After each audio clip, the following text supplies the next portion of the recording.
येवला तालुक्यातील मौजे गोल्हेवाडी ते धामणगाव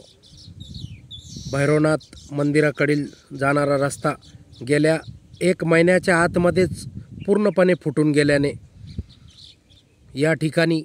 संबंधित अधिकारी, पंचायत समिती, जिल्हा परिषद असेल,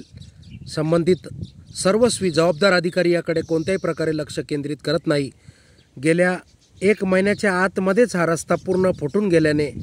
संपूर्णपणे धामणगाव ते गोल्हेवाडी तालुका येवला या ठिकाणी अशीच परिस्थिती पूर्णपणे खड्ड्यात खचून गेल्याने हा रस्ता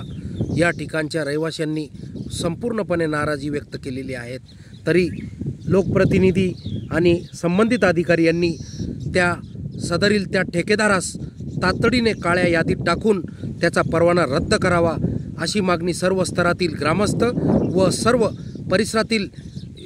दुचाकी वाहनधारक मोठ्या प्रमाणे येऊन जाऊन जे करतात या रस्त्याने, त्यांनी एका अशा मुलाखतीमध्ये या ठिकाणी बोलताना व्यक्त केली आहे। तरी संबंधित अधिकारी यांनी तात्काळ लक्ष केंद्रित करून